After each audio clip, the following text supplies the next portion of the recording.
Baiklah, Assalamualaikum warahmatullahi wabarakatuh. Kami dari kelompok 2 akan mempresentasikan hasil review makalah kami tentang desain banding detektor pada material komposit dengan menggunakan sensor serat optik yang beranggotakan Tiara Diavania, Aditya Adriano Carlo, Aska Arya Diva Mahengga, saya sendiri Fitri Amelia, Irfan Muhammad Zaki, Muhammad Yazid Pratama, Rahmayola, Sadinda Sania Sohadah, dan Wardatul Ulya. Selanjutnya, baiklah, untuk materi pertama, itu tentang pendahuluan akan dibacakan oleh Wardatul Ulya. Pada Wardatul Ulya dipersilahkan. Baiklah, terima kasih. Yang pertama itu adalah latar belakang. Dalam beberapa tahun terakhir, permintaan pengembangan material baru untuk memperkuat struktur material yang sudah rusak telah meningkat dengan cepat. Kebutuhan mendesak meningkat untuk menemukan cara yang efektif untuk meningkatkan kinerja struktur tanpa menambah berat, perawatan, dan waktu. Dalam salah satu bahan pengganti material yang rusak adalah komposit. Material ini memiliki keunggulan yaitu komposit memiliki sifat yang berbeda dari material penyusunnya. Bahkan, komposit dapat menjadi material yang jauh lebih baik dari material penyusunnya. Perancangan detektor lentur pada material komposit menggunakan sensor serat optik memiliki keunggulan sensitivitas tinggi, ketahanan terhadap elektromagnetik, dan respon cepat. Selanjutnya ada perumusan masalah. Perumusan masalah yang kami ambil yaitu apa yang dimaksud dengan material komposit, bagaimana material penyusun komposit, dan bagaimana bending detektor pada material komposit menggunakan sensor serat optik. Tujuan dari penyusunan makalah ini yaitu untuk mengetahui apa itu material komposit, mengetahui material penyusun komposit, mengetahui bending detektor pada material komposit menggunakan sensor serat optik. Adapun manfaat dari penyusunan makalah ini yaitu pertama untuk pembaca dapat menambah wawasan mengenai desain bending detektor pada material komposit menggunakan sensor serat dan dapat mempraktikkan atau memanfaatkan ilmu ini dalam kehidupan nyata. Adapun manfaatnya untuk kami sebagai penyusun yaitu dapat dipakai sebagai acuan untuk mengembangkan makalah yang lebih baik dan sebuah produk yang lebih bermanfaat dari ilmu yang didapat sekarang. Baiklah, saya kembalikan kepada moderator. Baiklah, terima kasih kepada Wardatul Ulya. Materi selanjutnya tentang kajian teori akan dibacakan oleh Aska. Kepada Aska dipersilahkan. Baiklah, selanjutnya kita akan membahas mengenai material komposit. Material komposit terbentuk dari gabungan dua material atau lebih yang tidak menghilangkan sifat karakteristik material masing-masingnya. Dengan kata lain, material komposit merupakan kombinasi makroskopik dua atau lebih bahan yang berbeda, tetapi memiliki ikatan antara keduanya. Material komposit yang telah dihasilkan memiliki struktur yang lebih unggul dari masing-masing material sebelumnya. Material komposit tersusun dari dua fasa, yaitu fasa kontinus dan fasa diskontinus. Terdapat 5 faktor yang mempengaruhi sifat material komposit, yaitu konsentrasi, bentuk, ukuran, distribusi, dan orientasi. Beberapa keunggulan material komposit diantaranya kekuatan yang lebih tinggi, kekuatan meningkat, densitas rendah, menaikkan sifat temperatur, memperbaiki sifat tahan getah, dan lain-lain. Selanjutnya, material komposit digunakan untuk struktur yang berbeda-beda. Struktur benda, termal, aplikasi di lingkungan, tribologi, dan listrik. Model penguatan pada zaman sekarang ini menggunakan jenis aditif yang merupakan lanjutan perlakuan permukaan pada material dasar seperti rekayasa perlakuan panas atau heat treatment. Penggabungan dilakukan dengan pemanasan temperatur tinggi serta tegangan mekanik yang besar, namun memiliki kelemahan karena biaya produksi tinggi dan bentuk produksi yang terbatas. Selanjutnya saya kembalikan kepada moderator. Baiklah, terima kasih kepada Aska. Untuk materi selanjutnya akan dibacakan oleh Adit. Kepada Adit dipersilahkan. Baik, terima kasih kepada moderator. Di sini saya akan coba menjelaskan salah satu dari jenis materi komposit, yaitu komposit matriks logam atau metal matrix composite, atau disingkat juga MMC. Pada dasarnya matriks material komposit MMC ini berasal dari logam seperti besi, kobalt, aluminium, tembaga magnesium, berserta keramik yang tersebar seperti halnya oksida dan karbida. Hasil perpaduan tersebut menghasilkan material komposit yang kuat jika menerima beban geser, beban tekan, serta mampu digunakan pada suhu tinggi. Metode yang digunakan dalam produksi MMC adalah pembuatan kontinu dan metode tipikal. Metode tipikal melalui proses pertama, kegiatan difusi, kedua, cetak minyak, dan terakhir pembentukan tekan cairan. Jadi pada dasarnya ada tiga, dalam sebuah proses pembuatan MMC ada tiga proses dasar, itu solid state processing, liquid state processing, dan vapor state processing. Jadi yang pertama pada solid state processing ini atau proses fasa padat, materi-materi yang akan digunakan berarti ada metal dan keramiknya itu dibuat menjadi segmen kecil seperti hingga seperti bubuk, digiling. Kedua material tersebut dicampurkan dan dibuat rata, dan kemudian pada liquid state processing campuran tersebut dilelehkan dan dicetak dalam sebuah casting atau mold. Dan setelah materi yang sudah dicetak tersebut sudah dingin, itu dilapisi oleh sebuah pelapisan untuk menjaga kualitasnya. Salah satunya itu dalam proses vapor state processing. Next. Salah satu contoh yang digunakan ini adalah aluminium matrix composite atau AMC, yang mana bahan utama metalnya adalah metal aluminium yang dicampur dengan silikon carbide yang berfungsi sebagai penguatnya. Dalam hal ini material keramiknya. Dan di sebelah ini adalah diagram fase dari gabungan aluminium dan silikon carbide. Next. Jadi salah satu kelebihan di sini adalah aluminium memiliki sifat yang ringan dan dia tahan korosi dan mudah dibentuk. Namun ketahanannya rendah. Untuk itu dikuatkan dengan material keramik tadi atau silikon carbide. Jadi aluminium di sini memiliki massa jenis yaitu 2,7 gram per kubik sentimeter dengan bentuk kristal yang terbentuk adalah face center cubic atau FCC atau sekitar 660 derajat Celcius.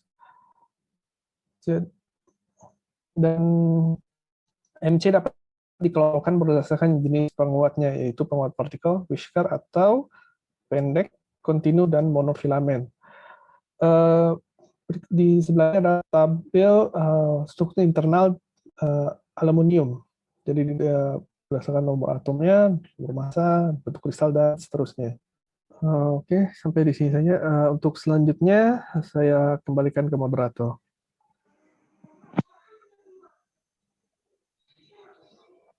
Baik, terima kasih kepada Adit. Materi selanjutnya akan dilanjutkan oleh Yazid. Kepada Yazid dipersilahkan.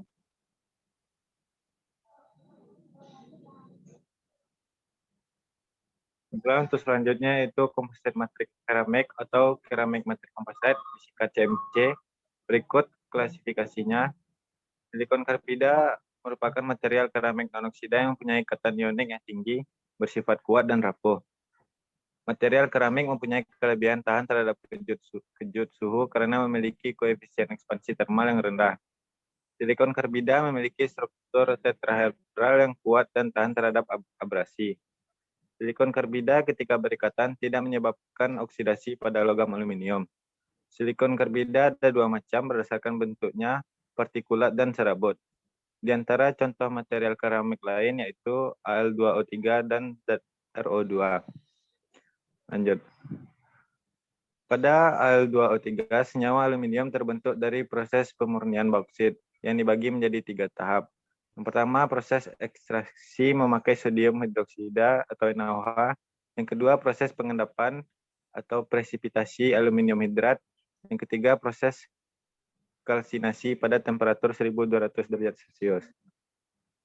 Selanjutnya itu komposit matrik polimer atau polimer matrix composite, disingkat PMC. Matriks material komposit jenis ini berasal dari polimer, termoplastik, karbon, serat Kevlar, dan kaca tertanam. Berikut adalah tabel fase matrik atau fase penguatan dari metal matrik komposit, keramik matrik komposit, dan polimer matrik komposit. Sekian dari saya kembalikan ke moderator. Baik, terima kasih kepada Yazid. Untuk materi selanjutnya akan dilanjutkan oleh Irfan. Kepada Irfan dipersilahkan. Baik, terima kasih. Saya akan melanjutkan materi tentang metalurgi serbo. Metalurgi serbo itu adalah proses pembentukan benda kerja komersial logam, di mana logam dihancurkan hingga berupa tepung, kemudian ditekan dalam cetakan, selanjutnya dipanaskan pada temperatur leleh serbo. Powder metalurgi memiliki beberapa kelebihan. Di antaranya adalah produk dihasilkan sekecil mungkin, permukaan yang halus, dapat menghasilkan karbida, senter, serta kontrol kuantitatif yang baik dan presisi tinggi.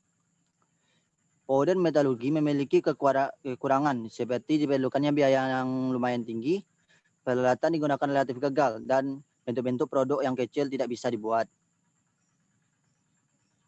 Selanjutnya, berdasarkan gambar tersebut merupakan contoh-contoh dari produk metalurgi serbo. Yang pada gambar A menunjukkan brake rotor untuk kereta kecepatan tinggi. Pada gambar B ditunjukkan automotive braking system. Gambar C automotive push rod. Dan yang D course. Sekian yang dapat saya sampaikan. Saya kembalikan kepada moderator.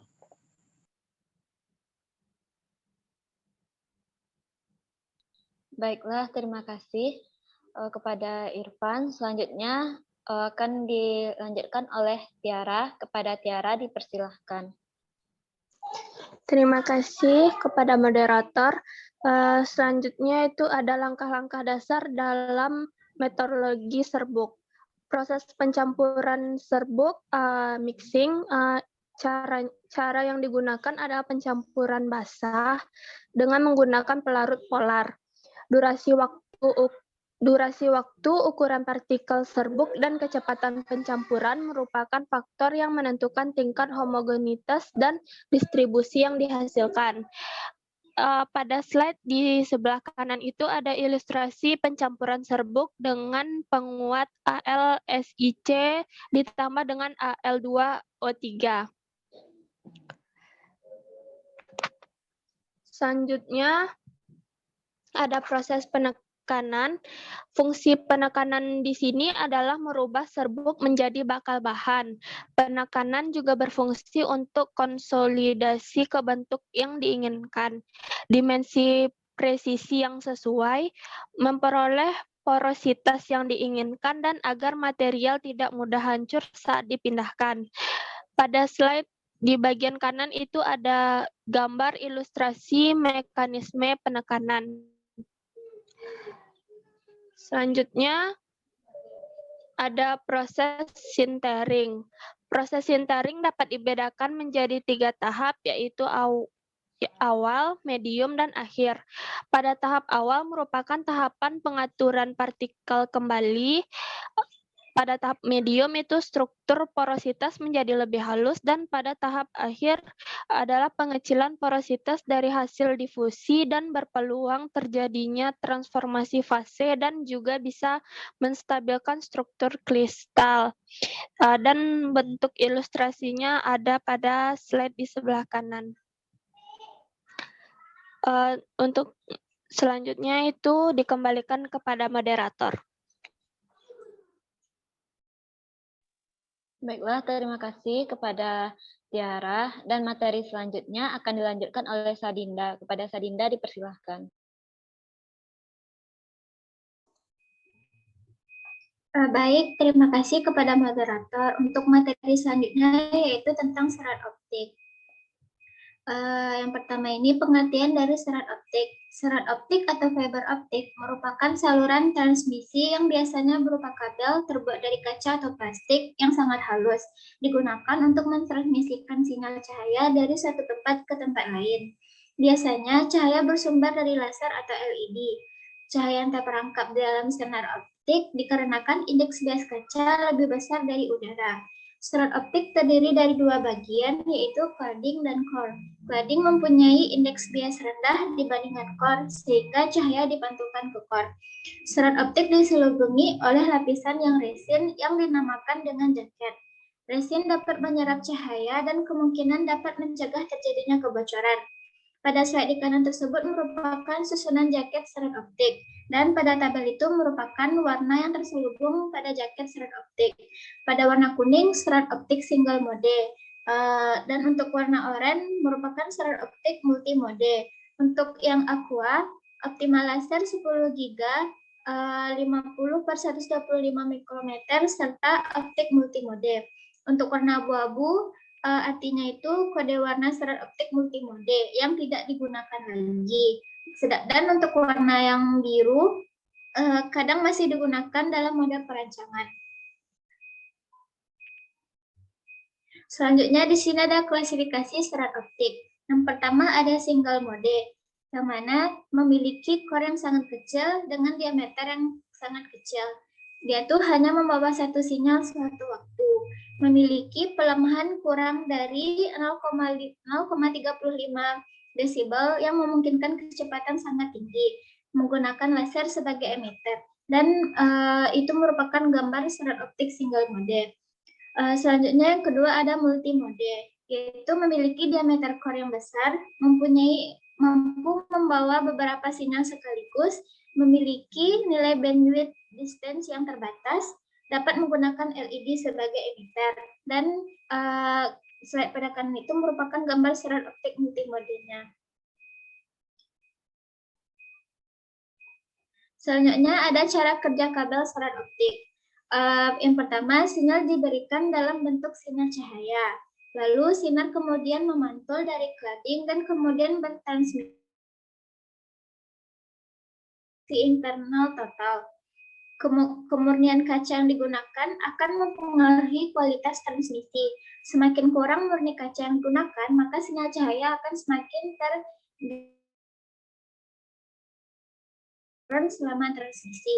Dan di sini merupakan gambar ilustrasi terjadinya refleksi internal total dalam sebuah kabel serat optik.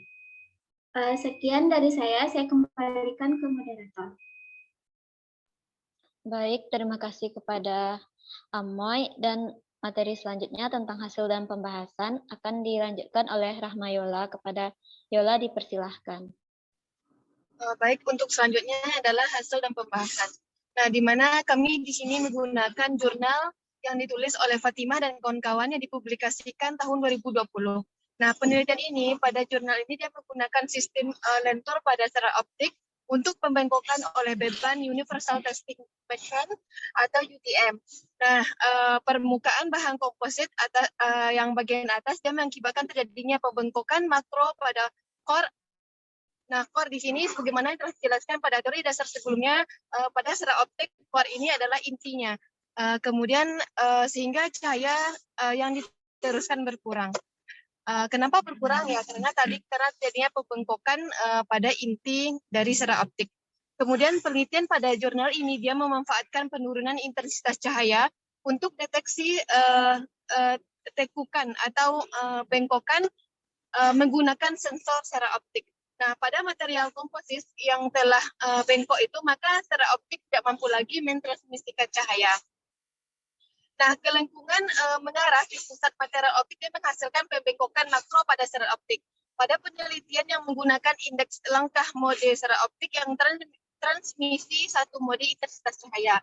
Ketika material komposit mulai bengkok, nilai transmitasi cahayanya terjadi penurunan. Nah, ini adalah gambar bagaimana material komposit ditutup oleh UTM. Next.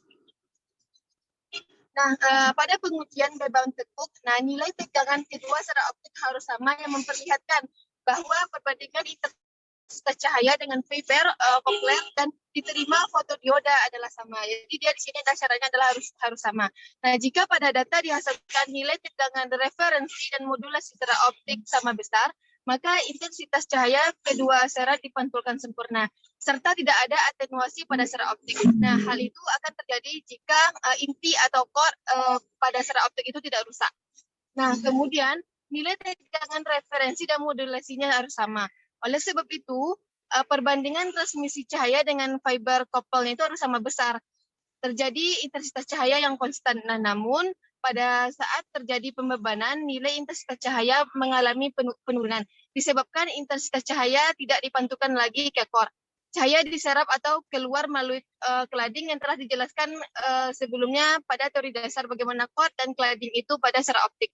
Nah, gambar 15 itu menunjukkan bagaimana grafik tegangan acuan dan modulasi serat optik sebelum mengalami pembengkakan. Dapat kita lihat bahwa tegangan acuan dan modulasi serat optiknya sama.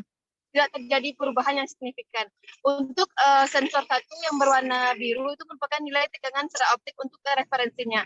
Sedangkan pada yang berwarna merah itu adalah sensor 2 yang mewakili nilai tegangan serat optik modulasi. Next. Nah, pengujian dilakukan dengan memanfaatkan atenuasi serat optik. Pembengkokan makro pada inti serat optik tidak dapat memantulkan cahaya dengan sempurna. Sudut pantulan serat optik kurang dari 90 derajat. Syarat pemantulan sempurna sudut pantul itu harus sama 90 derajat atau lebih. Itulah disebut dengan pemantulan sempurna jika memenuhi syarat tersebut. Nah, maka jika inti serat optik bengkok, maka pemantulan cahaya menjadi tidak sempurna. Kemudian gambar sebelah kanan itu adalah gambar tersebut pada awal sebelum terjadi pembengkokan. Namun pada nilai atenuasi 40 kali 10 pangkat 5 Newton. Namun setelah terjadi pembengkokan, nilai atenuasi mengalami peningkatan yang signifikan. Bisa dilihat pada gambar pada yang ke-40 itu, nilai atenuasi pada 40 itu mengalami nilai yang sangat signifikan. Nah, pada nilai beban tekuk 0 sampai 39,91 kali 10 pangkat 5 Newton, nilai atenuasi hampir tidak memiliki perubahan. Seperti terlihat pada gambar sebelah kanan tersebut, dia konstan atau lurus. Kemudian sebaliknya, pada material komposit yang bengkok, itu sekitar pada beban 40 kali 10 pangkat 5 Newton, nilai atenuasinya naik signifikan. Apa itu atenuasi? Nah, atenuasi ini seperti peredaman atau peluruhan nilainya. Kemudian pada saat material ditekuk oleh UTM, serat optik akan mengikuti alur lentur material sehingga core atau inti serat optik terdeformasi. Nah, core yang mengalami deformasi mengakibatkan intensitas pantulan cahaya tidak dipantulkan sempurna, sehingga dia mengakibatkan penurunan intensitasnya. Nah, proses penurunan tersebut dia dideteksi yang namanya fotodioda. Kemudian semakin besar nilai beban tekuk, maka intensitas cahaya serat optik semakin kecil. Menurunnya intensitas cahaya dia menyebabkan meningkatnya nilai atenuasi. Dikembalikan kepada moderator. Baiklah, terima kasih kepada Yola. Untuk selanjutnya mengenai penutup akan saya lanjutkan sendiri, yaitu tentang kesimpulan.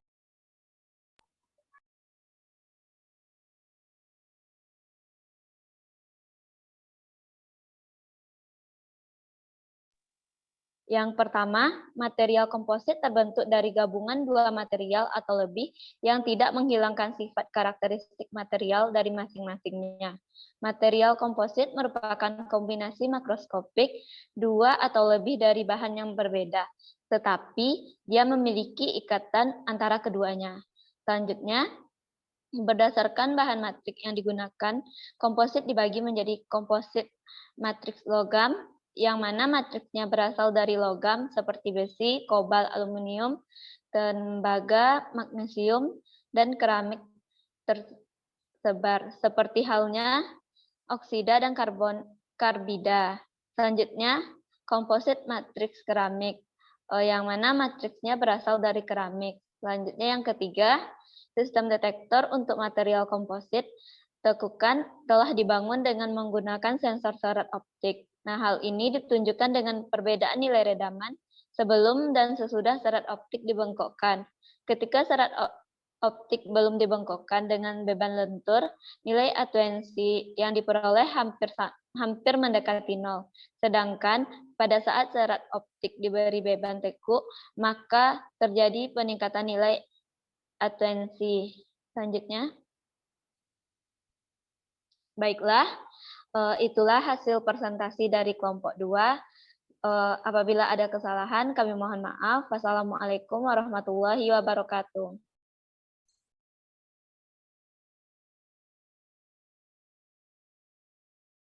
Baik, setelah kita jelaskan makalah yang diambil dari jurnal dengan judul Desain Bending Detector pada material komposit dengan menggunakan sensor serat optik, di sini akan dijelaskan tentang review jurnalnya, yang mana judulnya yaitu Desain Bending Detector pada material komposit dengan menggunakan sensor serat optik. Untuk nama jurnalnya ini Research Gate. Dan untuk penulisnya itu ada 3 orang. Yang pertama Fatimah Nur Hidayah, Toto Wardiono, Kusnanto Mukti Wibowo. Untuk reviewernya yaitu ada Sedina Sania Syahada dan Waratul Ulia. Untuk tanggal reviewnya yaitu 26 Juni 2021. Yang mana di sini ada identitas jurnalnya yaitu volumenya 6 nomor 39 2020 edisi 23. Dan dapat dilihat pada layar, di jurnal ini diterbitkan pada 21 Maret 2020. Untuk tujuan, metode, prosedur, permasalahan, hasil dan pembahasan, kesimpulan sudah dijelaskan sebelumnya. Dan untuk keunggulan dan kelemahan dari jurnal ini akan dijelaskan. Untuk keunggulannya, pada penulisan jurnal ini, penulis menggunakan bahasa yang mudah dimengerti, struktur dan tata penulisannya juga baik, dan juga terdapat gambar-gambar yang membuat pada pembaca lebih memahami maksud dari penelitian tersebut. Untuk kelemahan dari jurnal ini, dia itu tidak mencantumkan halaman, isu, dan doinya. Dan di sini ada link yang dapat di tempat jurnal itu didapatkan. Mungkin sekian dari kelompok 2. Apabila ada kesalahan, mohon maaf. Assalamualaikum warahmatullahi wabarakatuh.